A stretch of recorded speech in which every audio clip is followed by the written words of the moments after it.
Hey, you ever wonder what flight attendant training's like? Or how your crew feels about nasty pajamas and ugly slippers on the plane? Well, stay right here. It's next on Cabin Pressure. Prepare for takeoff.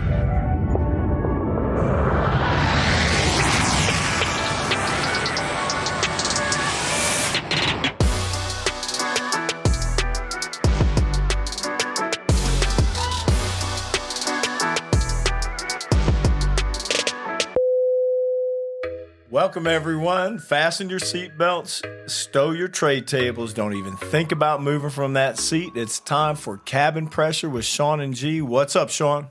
Hey, what's up, G? Not too much, buddy. Hey, did you get out this morning?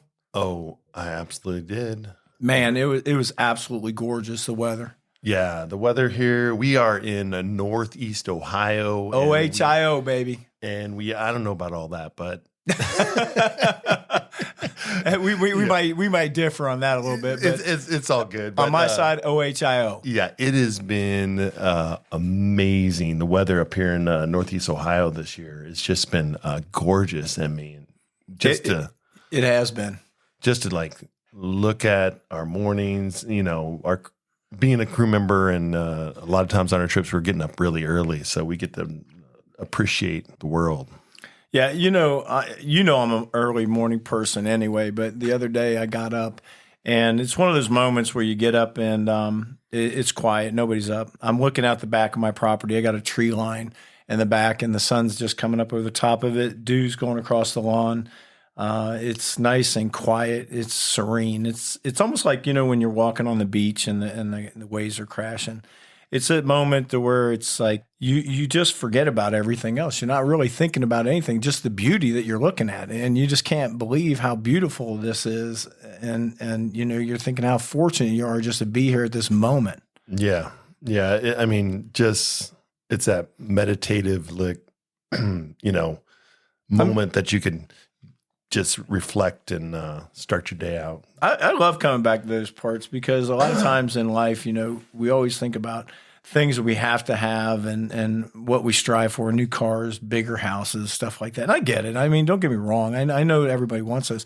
But it was that moment that I'm standing there, I'm looking at it, thinking, and not even a thought, just how beautiful this is and not thinking of anything else and just the serenity and the simplicity of it. And it was just absolutely gorgeous. And I was so fortunate because those moments, a little corny for me, I guess, but I love those moments. No, there's nothing corny about that. That's the beauty of our job. When we go all these different places in the world, we get to wake up into different views, different places on this earth. And we do. Just like the ocean, like I was saying. To sit back and appreciate those things, that's part of the benefits of our job. Yeah. It was. And today is the 13th of September of 2024. And just a few days ago, they're honoring the victims of 9/11. That's something that it hits home every year. Yeah, as a airline family, we all reflect on 9/11. It's gut-wrenching. It's absolutely gut-wrenching. Entire world really thinks about that day and what happened and the people that were affected and how the world has changed. It is a sobering moment. We don't want to forget, and we want to pay our respects and remember all our fallen crew members that were involved with that day. It's just, it truly is heartfelt and gut-wrenching. We talk about it all the time, but yeah, 9/11, just honoring all those people that lost their lives that day. It was just a very, very sad situation. Also, the people that were on the ground in those buildings. Oh, the firefighters, everyone, yeah. Everyone that lost their life. There wasn't one person that didn't lose their life that was not heartfelt, emotions that, just the loss of for the families and everyone. It was just gut wrenching. Every time I see those pictures, it's just gut wrenching. Yeah, but we just don't want to. We just want to pay our respects and we want everyone to make sure that you remember those that were.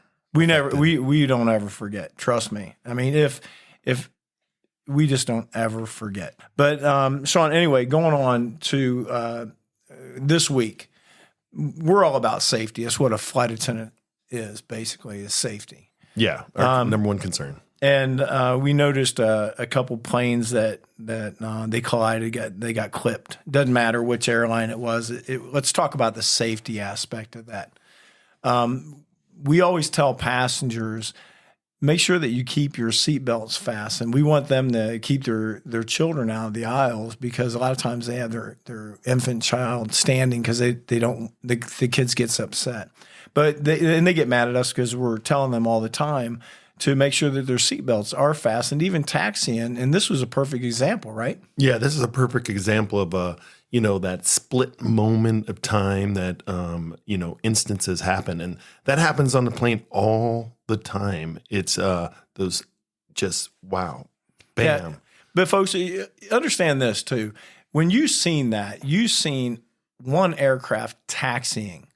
And Shawn, they taxi at what? Yeah, they taxi around like 35, 40 miles per hour. 35, 40 miles an hour. And it collided with, it was a regional, right? Yeah, tail end of a regional just took the tail off. It was a wide body aircraft that clipped the back of the wing and just literally ripped off the tail of the plane.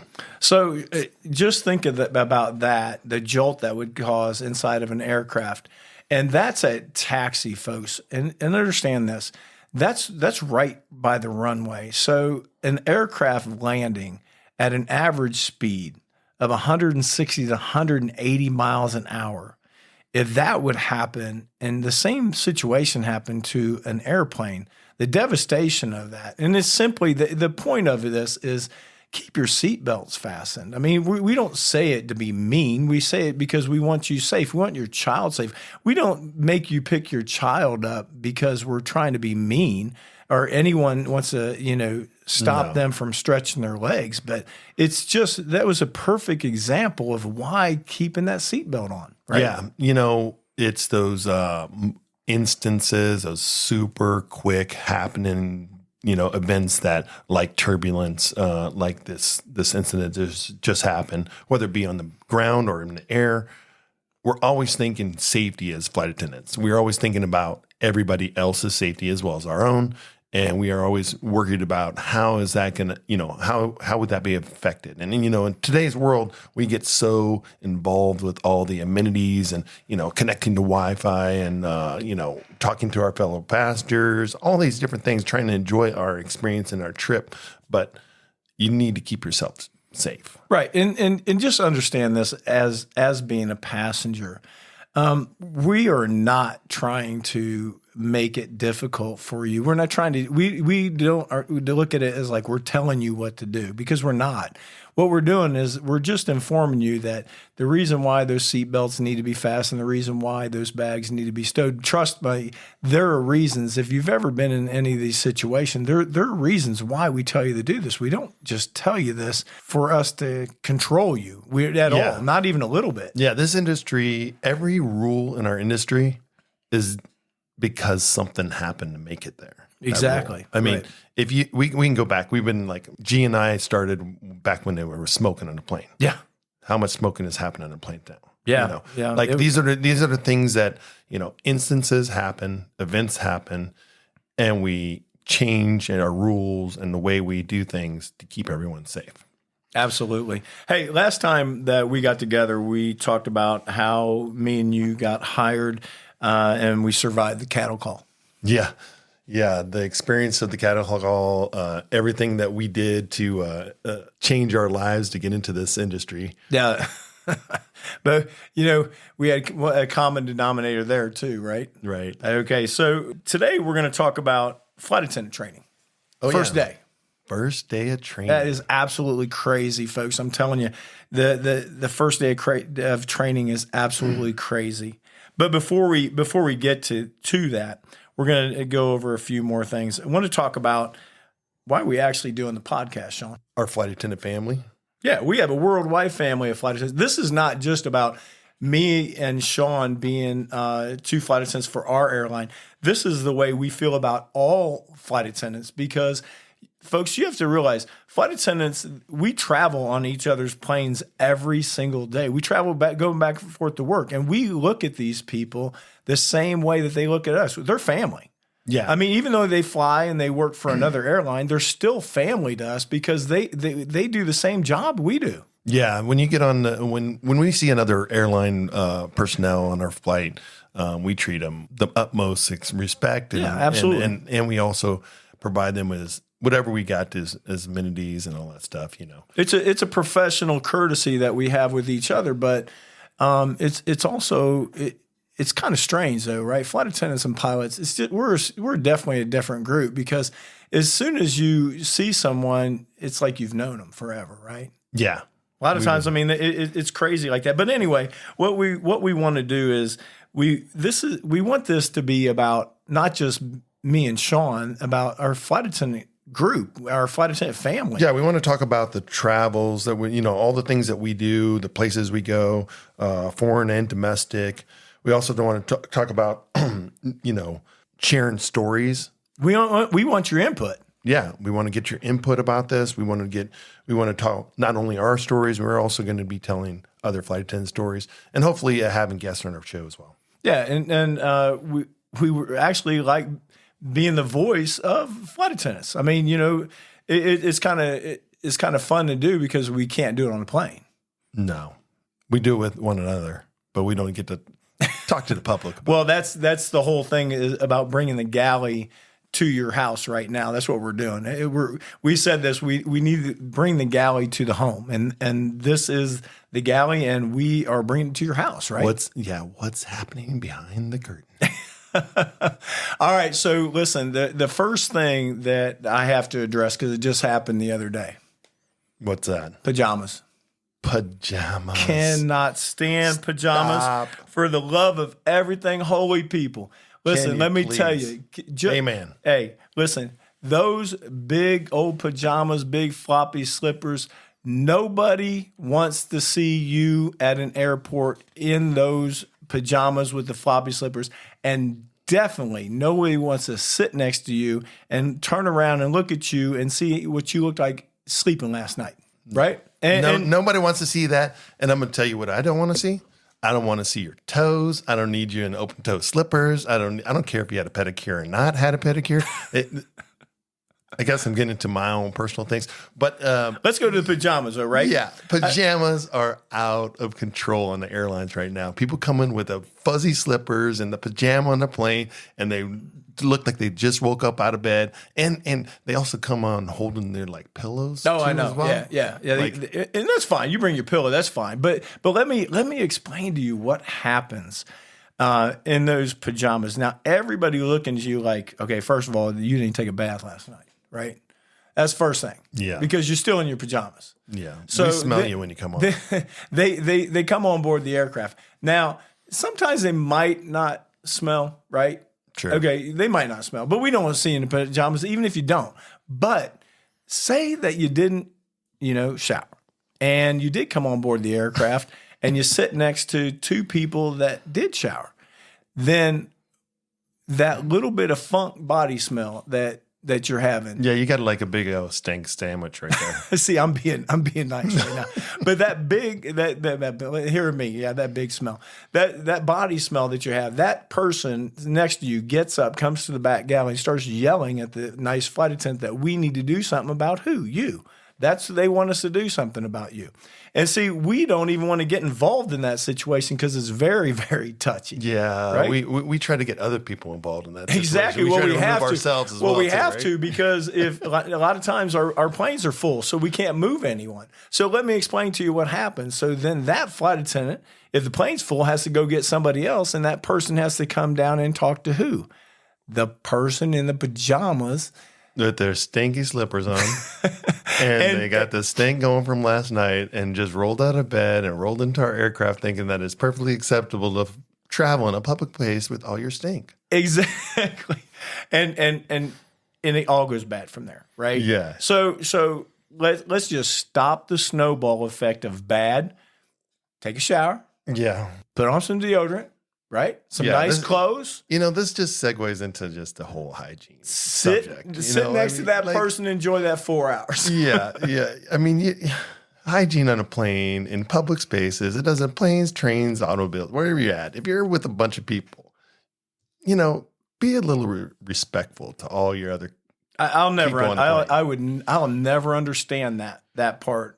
You're in an enclosed area. Yeah, in a closed area. You're sitting right next to somebody. Yeah, it gets to shoulder to shoulder. It's so offensive. I mean, here's a little story. My wife and I travel. We're on standby. We're in a full plane. We're getting that last seat. It's in the back of the plane, last row, and we get back there, and there's my wife, and her seat is between these two gentlemen that I think they just got off of working, and their jackets are covered in filth. You could see it also. The stank was visible. There was like you can see like how you see like heat and it's waving. It was coming off of them. It was. I wish I could say he's exaggerating. Yeah, about this sometimes. It's not exaggerating. And my wife looks over at me, and it was awful. I mean, tears are coming down our eyes from this odor. It was so bad. And they're sitting right next to the lavatory. And the lavatories, we couldn't even smell the lavatories.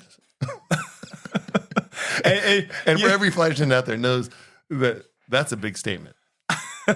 Plus, you'll know it's bad. And this is one key that's bad. A flight attendant will do a flyby. Yeah. Right? They'll take their spray. They'll walk by with their spray, do a little shot on the ground. Yeah, a little. Just because it's too strong. Yeah. But so folks, really, I mean, body odor on an aircraft is unacceptable.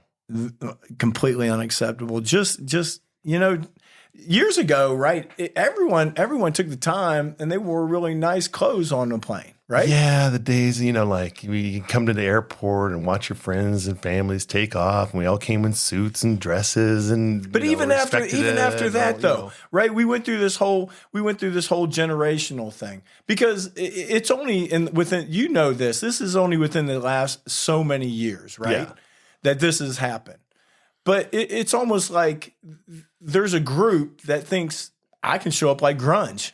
Yeah, I don't know. I can't put my finger on that. But hey, if anybody out there has an answer to this question of like, hey, why has it changed that it's acceptable to come in your pajamas? I have no idea. Leave the pajamas at home, right? Just leave them at home.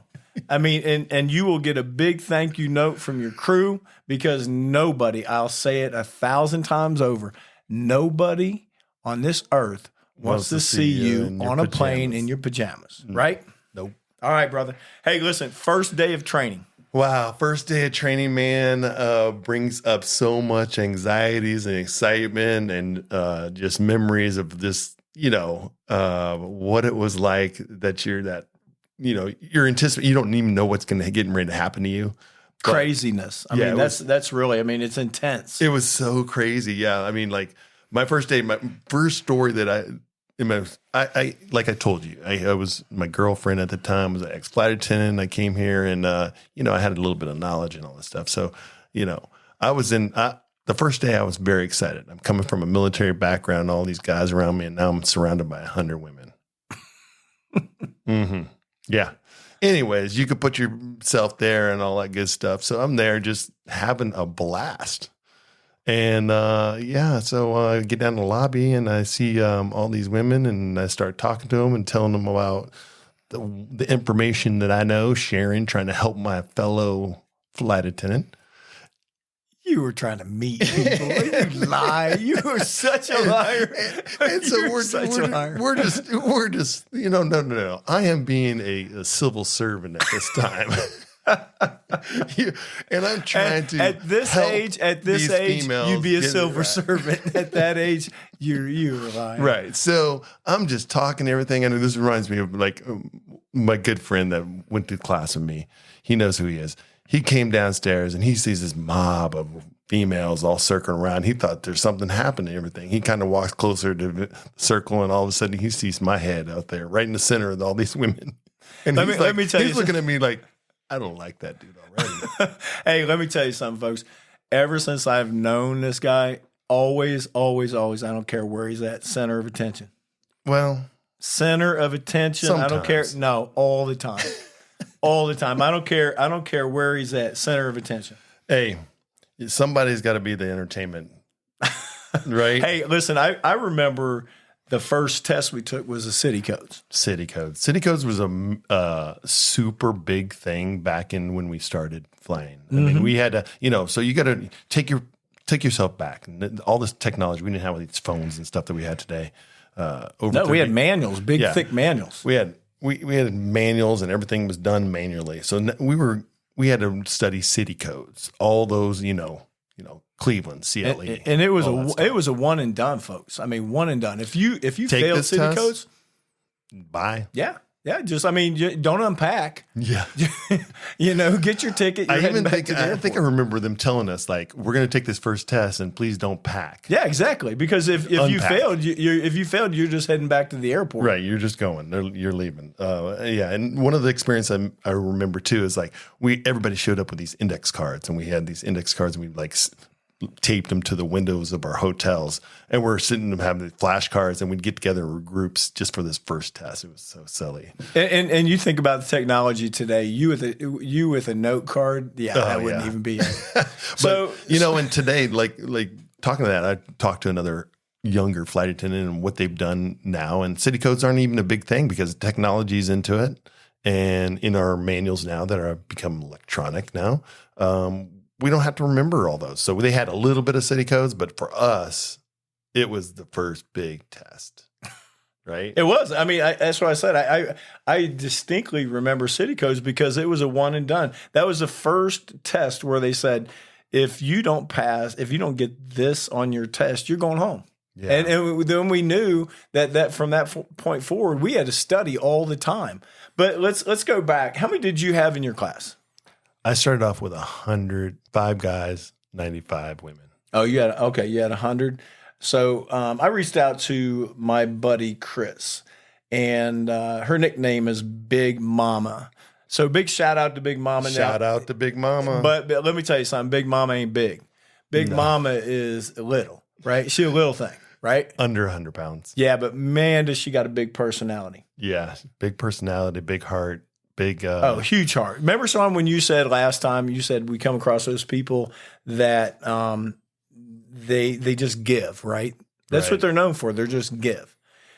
Chris, I've known her for, it's going 38 years. Yeah. Big Mama for 38 years, right? And she works all the time.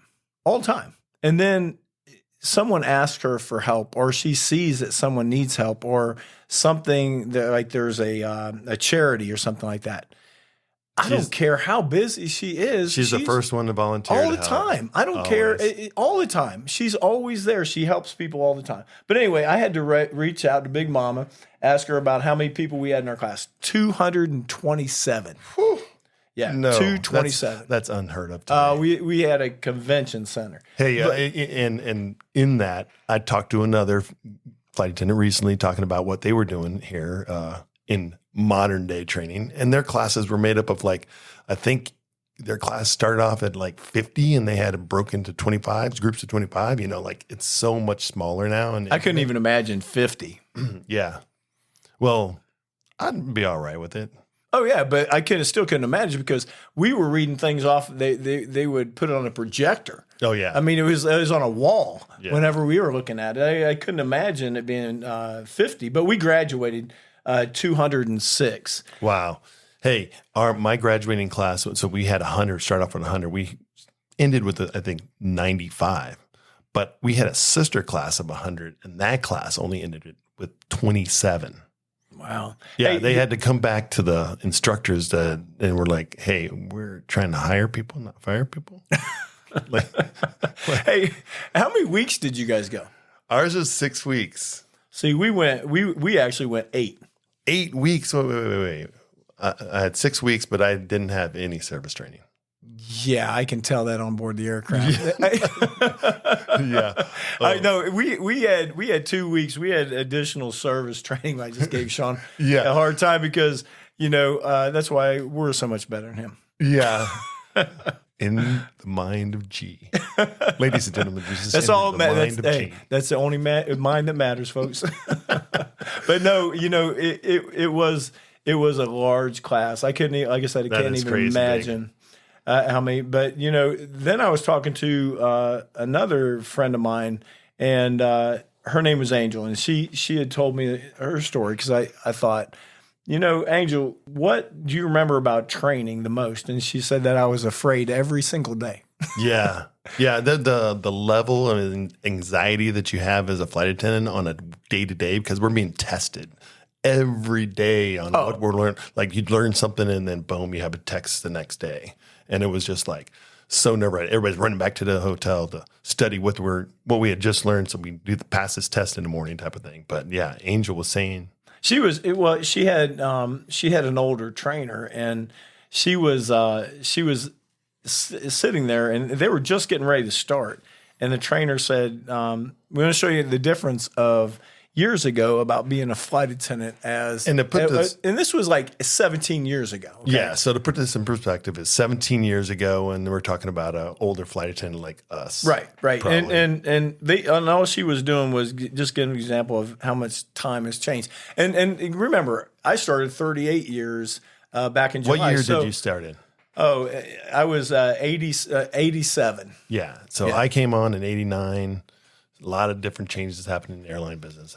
Yeah, but she, so this older flight attendant had the whole group stand up, and then they didn't know what they were doing. And she said, "Okay, so qualifications of being a flight attendant years ago." She said, "If you're a male, sit down." Wow.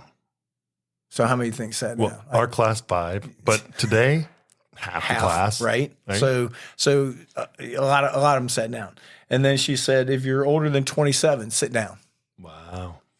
Okay. If you're under 5'2" or over 5'9", take a seat. If you're over 135 pounds, take a seat.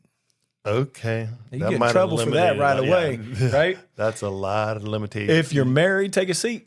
Wow. And if you have children, take a seat. That's crazy. And just turn around. She said there wasn't one person standing. And the lady said, "Okay, you can see how things have changed. Grab your books and let's get started." Yeah. I mean, that's a perfect example of the history of being a flight attendant. And they, all started off as nurses and became, it was all single women in the industry, and it was only women. There were no men. There were no all those all the things that are happening today. And diversity and inclusion has changed the world basically. Oh yeah, right? But it's great that way. It goes back to what we were talking about. That who can be flight attendants? Anybody. I was just at a doctor's appointment the other day, and this nurse was telling me about how she always wanted to be a flight attendant. I want to be a flight attendant. And we hear that a lot. How many times we talk to people? I always wanted to be a flight attendant. But and we always tell them, go do it. Go do it right now. It's not too late. Never too late. There's no age restrictions. There's no, there's obviously extreme limitations. You can't be 7 foot and be a flight attendant. Right. You want to be physically, you want to be, fit to where you can do the job. I mean, sure. No doubt. I mean, but anybody retired, it doesn't matter if it's former, it doesn't matter. If you always wanted to do it, and you were thinking about it, you can do it. You can go in and try it. So anyway, go back to the training part of it. So we went to the first day of training. We went with our first test. What did we go over in training, Shawn?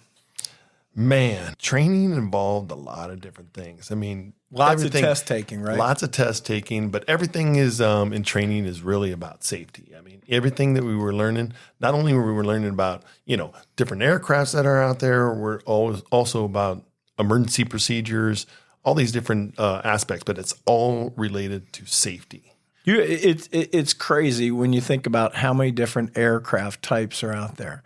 And you think you have to know all the emergency equipment on all these aircraft, where it's located, how to use it, when to get it, what situation to use it in, right? That's just the equipment. Yeah, that's just the equipment. I mean, just the equipment takes a few weeks to go through because there's so much different equipment. And not only do we have to learn the equipment, we also have to learn how to use the The equipment. location of it too. Locations and the use of the equipment. So, And if you're in an emergency, see, that's the thing where you're thinking on your feet too, because you have to know exactly where this equipment is located. And we're on so many different aircrafts. yeah. So I got a question for you. How many aircraft were in the world or in our business, the company that we worked for, when you started? Oh man. You remember? Oh no, but we had so many different ones. I believe there was like 28 when 28 different aircraft types that we had to learn. You got to remember too, and when there was mergers, we acquired all these other airlines, right? Which required more training. And we had to actually get retrained and recertified on different those doors, different types of handles, different types of emergency equipment. There's policies and procedures. There's equipment locations. There's commands for every door, every window exit. Different commands. And then you have situational things. That's just a few things, right? Yeah. Training. First aid. Training is such an experience of like, there's so much information given to you at one time. And that's why everybody's so nervous. And so the anxiety levels are so high because we're learning such a high volume of information in this small, mine was 6 weeks, his was 8 weeks, but that's still a short amount of time to learn all the information that we did. You would be in class all day long, right? All day. And you would sit there and with these people and you get all this information, right? You gather all this information. Then you would do what? You'd run and go get something to eat after the classes were over, right? Then what? Study. That's all you did. You studied because back then it was one and done. Yeah. All you seen was study groups all over hotels, right? Yeah. Because you got with a study group and you stayed with that group because you didn't want to leave them, right?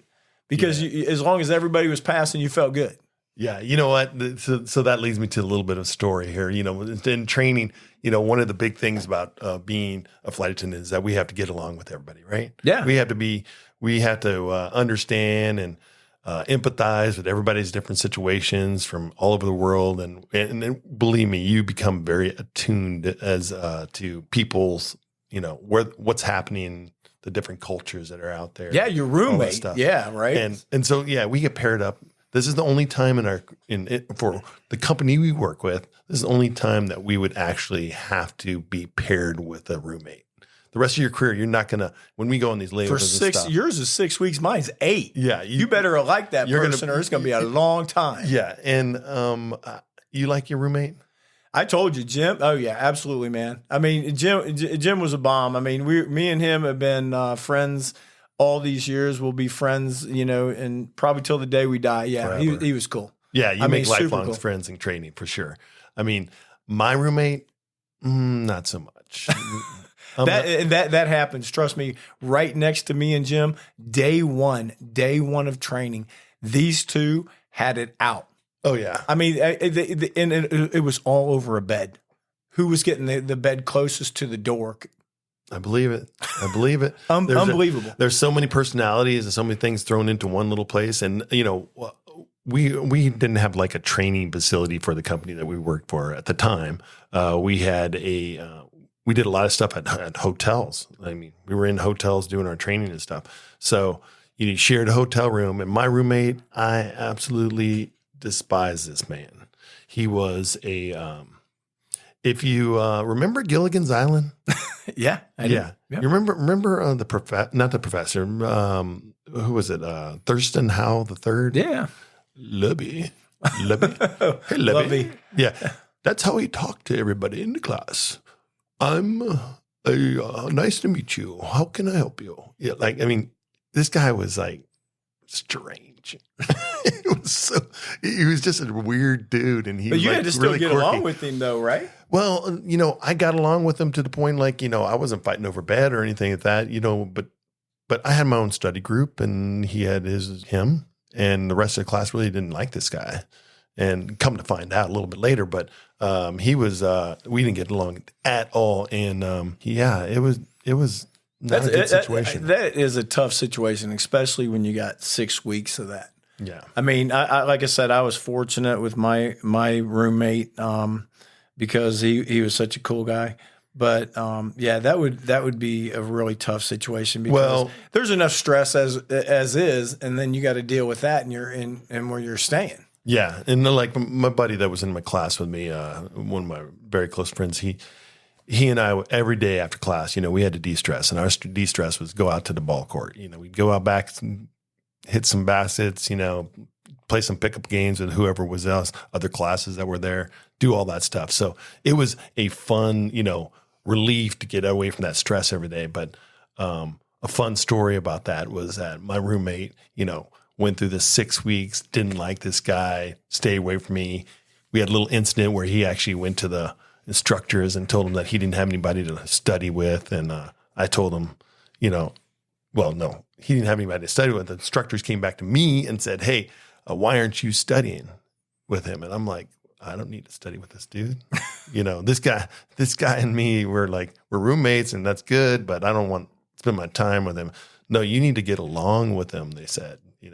If you want to be flight attendant, you're going to have to understand other people, get along, all this stuff. Well, my reaction was not good when I got back to the room. Let's just say that. And it was, he and I had to straighten a few things out. Sometimes you got to do that though, right? Yeah. I mean, you're still adults. Right. So sometimes it's better just to clear the air. Yeah. And then, so what ends up happening is, I'm very, upset with my roommate at the time and tried to stay away from him still, and to the very last week. And very last week, this guy decides to come out and play some basketball with us. It was You did beautiful. Not check him. It was so beautiful. That's so wrong. I had 5 weeks of pent up frustrations, ready to take it out on this guy. And my buddies tell me, go easy. Go easy. I didn't quite go easy on him, because what ends up happening to my roommate is that he goes up for a rebound.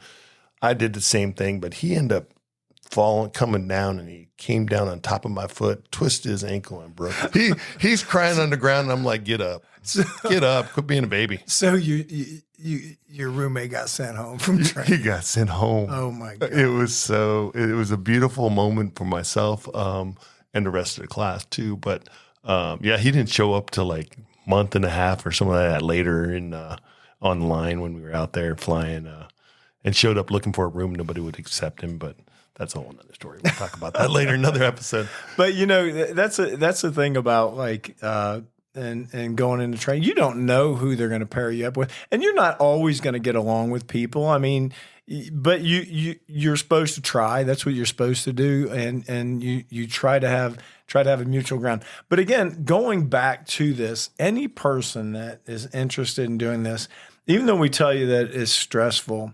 all the way through this, and it is. I mean, there's a lot of things we're still going to talk about, but it's such a great career, right? Yeah. You know what? It's so flexible. It's it's exciting. Every time you go to the job, it's different. Every time you can't, this is not a job that I'm going to go there and, hey, I'm going and doing the same flight, every day. That same flight's not the same flight. Oh, no. But going back to this, right? If you were going to say that the toughest part of training, I mean, we go in through first day, we go through policies and procedures, we go through aircraft types, we go through equipment, we go through firefighting, we go through all kinds of things. What would you say at all that? What is the hardest thing? The most stressful day. The stressful day of our training is the day we have to do our evacs. Evacs. Yeah, the evacs are that's the pinnacle of your safety procedures training. And all you're doing is waiting to see out of your group who is the lead flight attendant, right? And if they go, flight attendant 1, and then your name gets called, you already feel 50% better. Yeah, you can. Yeah, so me coming from the military, I was not that guy. I was the guy that wanted to be A. I was A. I was A too. Yeah. I was A 3 times. Yeah. We'll talk about that. Exactly. Let me tell you something. The worst feeling in the world is when they say your name and they say that you're a lead flight attendant. Yeah. You knew you had to do it. Because you were on the spot. You were the leader from the moment, and you're going to have to help. You're going to be the cabin commander for that day. Yeah, for that minute, because the thing is, too, is your class is watching you. Everybody's evaluating you, and cottonmouth sets in. Right? Yeah. Because you're sitting there thinking, okay, I got to go through all this. I got to your go through head's procedures, spinning. everything's spinning. And back then, I don't know what exactly they do on evacs now, but back then, let me tell you, when the evac started, all hell broke loose on that aircraft. And I think it does today too. But the difference is like, did you have a simulator that moved and stuff? Was yours moving? No. We had some crazy ass individuals that they were thrown into the scenario, and they usually were trainers. Sure. So when they reacted, it was really, really intense. Yeah. So you're trying to follow these procedures, try to get people off the plane. We're doing our evacuation. The plane is technically at this point crashed in some situation, right? And now we've got to evacuate the plane. Is what's happening. And they've given us these situations with the other people that are giving us extra problems on the plane. No, this one, well, when we first did it, it was a planned evacuation, but we were still in flight. So we had to get our crew together, and we had to do the whole briefing, right? So what they were doing is they were checking us off on our briefings. They were checking us off on everything that we did and seeing if we were following procedure with it. Right. And then it was time to go to your seat. Well, I had a flight attendant that what they did is they came up in the middle of the briefing. She started freaking out. Oh my! Started screaming and yelling that she can't do this. Now, she was planned, right? They had put her in there for that. And I kept trying to tell her, I said, calm down, relax. We got this, just let's get through the briefing. She was screaming and yelling. Finally, I grabbed her by the throat. I pushed her up against the wall, and I told her to shut the hell up. Yeah. It's either you help or sit your ass down. Yeah, there's certain times in this where you just got to literally, like, the cordialness and us being goes polite out the and all this, window. it goes out the window. We just don't have time is a factor here. You have to take care of it. You have to take the situation in control, and you have to do what you need to do to get everything done. Yeah, and that's exactly what I did. Yeah. Hey, but it was crazy. I mean, it was just crazy. Everything went well. But the whole thing, it was just crazy. The evacs were crazy. Yeah, evacs is the most stressful moment in training because everybody is, we're under the spotlight to perform everything that we've just learned. And like I was the lead person as well, and ours was planned, and I didn't have the crazy berserk flight attendant going off, but we still doing our evac and all that stuff. We did it. Obviously I'm standing here 30 some years ago. Exactly. We passed, right? Yeah. So in my situation, we got done, and, back then, it's one and done situation too. You fail your evac, you go home. That was a crazy thing, right? You went 6 weeks. We went 8 weeks, right? And you're prepping for all this. Yeah. And at the end of it, right? At the end of it, if you fail, all this training is for nothing. You go home. And ours differed in just a little bit that we did. So we were coming in all the merger time. And so I think they flip-flopped the training and made it so that we did our narrow body training first, and we evac 2 weeks into it. So 2 weeks into it was our evac, and yours was at the right end. Yeah. Right? I mean, and we were sitting there thinking you were so stressed out because you did all this training and all of it comes down to this. And if you fail this, you're going home. Yeah. And you wasted 8 weeks of your life, and it was just absolutely crazy. So I had the experience of mine. So I do my evac and I get done. And, at the end of the evacs, they don't tell you if you passed right away. They wait till the whole class went through.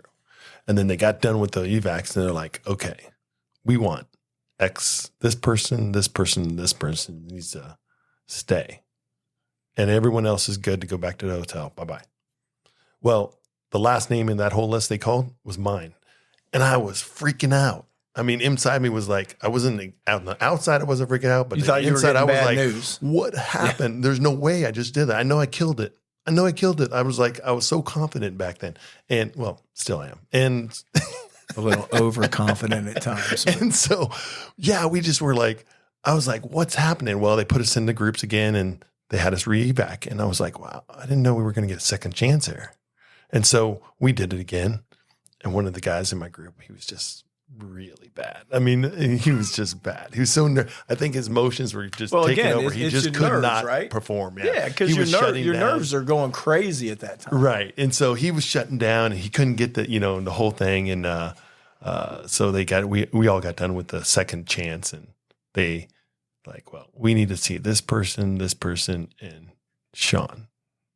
I'm like, what the hell is happening right now? No, someone stop right now. Somebody's got to tell me what. You thought there was like a camera, just a joke, happening? Right? Yeah, I'm like, this is.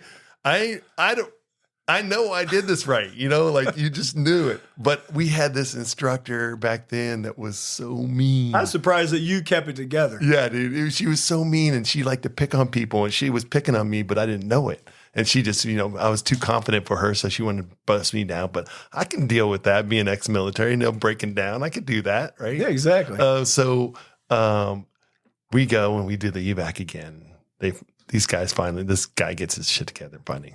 It works out and everything. So they're now we're there so late that they are now having to drive us back to the hotel with their personal car. So when the instructor tells me, yeah, you know what, Shawn, you passed the first time, but you were so good. We wanted to use you to help these other people. Oh my God. And that's what I believed internally. Of course. You were so damn good that everybody should have just watched you as a training video from that point forward. Well, I did become a trainer eventually. But. Yeah, that is definitely another story.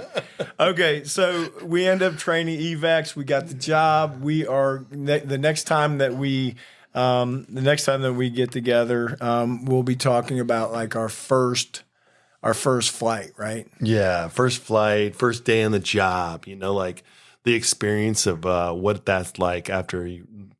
No, Shawn, that's throwing you to the wolves, man. There's not even it. Folks, your first job. No, that's throwing you to the wolves. Yeah. If you've ever had a first flight attendant, it's thrown to the wolves. Yeah. You have no idea.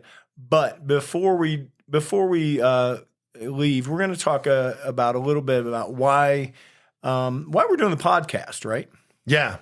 So each week, we're going to pick a destination and we're going to talk about a specific place. Yeah. Kind of give you guys some tips and places, things that we were talking about earlier. Places to eat, things to do, all that good stuff. So what's our place?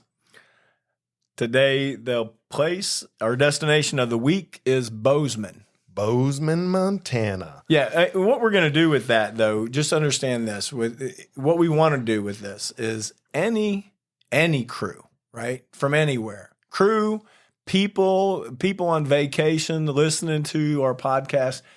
If you are in Bozeman for this week, take a picture. Send it to the email because we want to post. We want to choose some of them. We want to post those on our page. Yeah, we want selfie photos, whatever you want to do. Any type of photos of you guys doing something in Bozeman, Montana, send it to us. And the other thing that we're going to do is we're going to put our logo out there. And we would really like if you printed off our logo. This would be like, this is over the top. So for you listeners that really want to do it, print off our logo, take a picture with our logo, cabin pressure, and you guys, wow, we'd love that.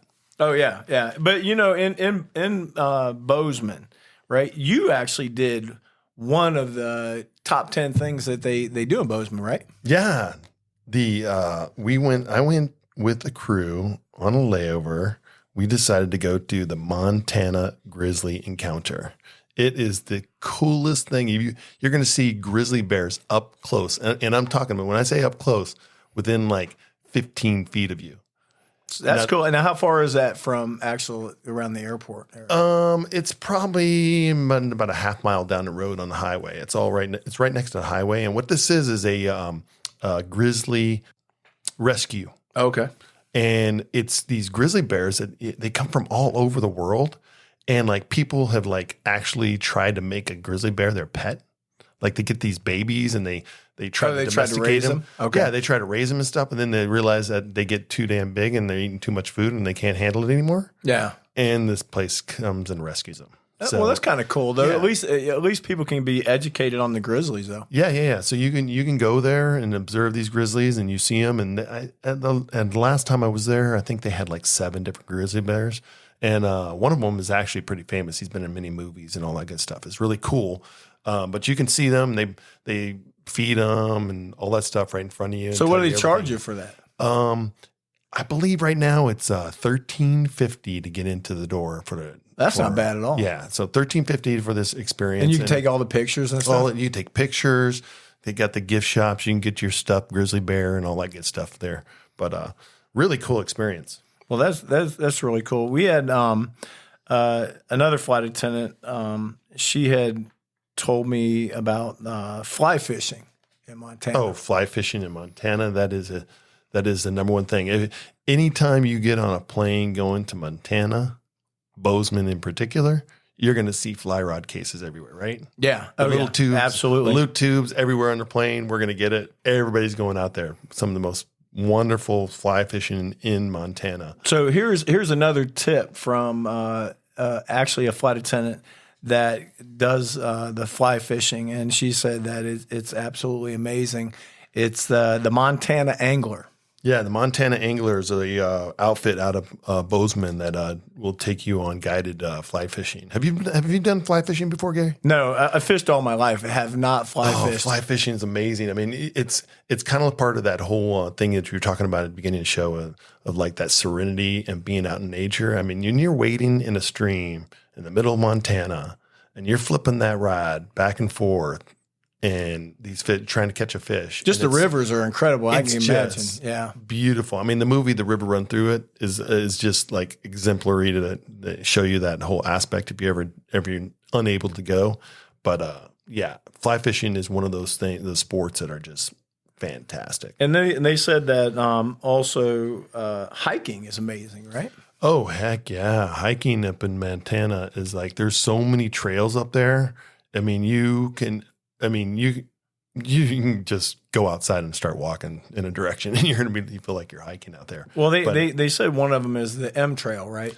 The M Trail, yeah, they're in Bozeman, Montana. You can literally from the town of Bozeman, you can hike from that town up to there's a big, huge M on the side of the mountain there, and you can take that trail and hike up there and get a Okay, so here's one. Anybody that hikes the M Trail, right, this week, or if you have hiked it and you got a picture of your crew or yourself or your family, send us a picture of the M Trail. Let us see your pictures of Bozeman this week. And another one, the flight attendant had told us about. It was Palisade Falls, right, Shawn? Oh, Palisade Falls is a beautiful park up there. I mean, I'm talking picturesque. You're going to see the Rockies in a just spectacular area, huge lake there, dam up in the floor. And Palisade Falls is just like a 1.1 mile hike. Now, the first time I ever did it was it was like partially paved, but I believe now they made it totally handicap accessible. Yeah, it's saying that all the way up. Yeah, they said it's a paved trail now, but they said that the drop is actually 1,000-foot drop. Yeah, it's beautiful. It's this waterfall falling off the Rockies, and it's magical. But I mean, think about it. Bozeman is actually the gateway to Yellowstone. Oh yeah, right. A lot of people fly into there to get into Yellowstone National Park, and it is it's a little bit of a drive to Yellowstone, but that's one of the closest airports into the national park. Yeah, Bozeman was founded in 1864. It was actually the supply trail between the Oregon Trail and the mines of the Virginia in Montana. But also it was amazing to me. I didn't know this, but Montana State University, it's actually known for the science and the tech programs. Oh yeah. That campus is literally like intertwined with the city. So Bozeman is the city of Bozeman is the university as well. So there's your tips, right? We have the grizzly encounter. We have Palisade Falls, and we have fly fishing And hiking. With the Montana Angler. So again, you can go on that site too if you love fly fishing. But the one thing that Shawn will tell you about this is bear spray. Bear spray. Oh yeah. Yeah. Here's a little tip. This is a great tip for anybody visiting Montana. So Montana, there's grizzly bears everywhere, and that's one of the reasons why there's a grizzly bear experience there. And a lot of people go there and then they buy bear spray for hiking. It's right back to our safety. It's strongly advised to take bear spray with you just in case you encounter those grizzlies out there. And a lot of people have that bear spray and they think they're going to bring it back home with them. TSA is going to pull it out of your bag all the time. And that bear spray ends up going down to our baggage claim area. And when you're coming through Bozeman, it's a good idea to just stop down. And if you have ever been to the airport, you have to go through baggage claim. It's a very small airport. And just walk over to one of the agents of the airlines and say, hey, do you have any bear spray we can get? And 9 times out of 10, they're going to have extra bear spray sitting around. That's actually pretty cool. Yeah. Because especially if you go hiking and you don't have to pay for it. That way you can just drop it right back off to somebody else, right? Exactly. A little rotating public service. That's very cool. All right, Shawn. Well, hey, listen, it's been a lot of fun talking today, talking about training, covering a lot of things. We hope you guys enjoyed the podcast. Next time. Right? Next time. First day on the job. First day on the job. Because let me tell you something. As a flight attendant, when you get thrown on that first flight, right? The one thing that you'll never forget, real quick, first flight, where'd you go? Oh, man. First flight, I have no idea. Really? I know the first layover. You didn't remember your first flight? I know. No. I remember my first flight. It's just, back we were flying like 3-4 legs or something like that. Yeah, but still. But I ended up in Detroit. You don't remember what position you was on the airplane? I know I was in the back of the airplane. All right, folks, listen. I was the lead position on the 747 going to Auckland, New Zealand with the most senior flight attendant system wide. Let me tell you, I was thrown to the wolves. But again, next time we meet, another story. We are going to talk about your first time on an airplane. So remember, everyone's happiness is when you feel good about yourself without feeling the need of anyone's approval, folks. You don't need anyone's approval. No, you do not need anybody's approval to be happy. Because we're something, we're actually having a lot of fun with this, and we hope to continue. So I hope you guys give us a like. We hope to hear from you. We hope to see the pictures. Comment. And comment, but again, realize this isn't just for us. This is for you too. So we want to see what our flight attendant family is doing. Again, you guys have a great week, right? Yeah. Fly safe.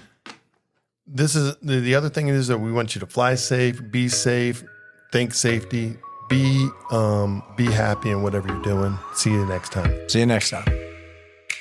Thank you for listening to Cabin Pressure with Shawn and G. Be sure to subscribe, message us, tell us what you'd like to hear. And if you'd like this podcast, please give us a 5-star rating on Spotify, Apple Podcasts, or wherever you listen to your podcasts.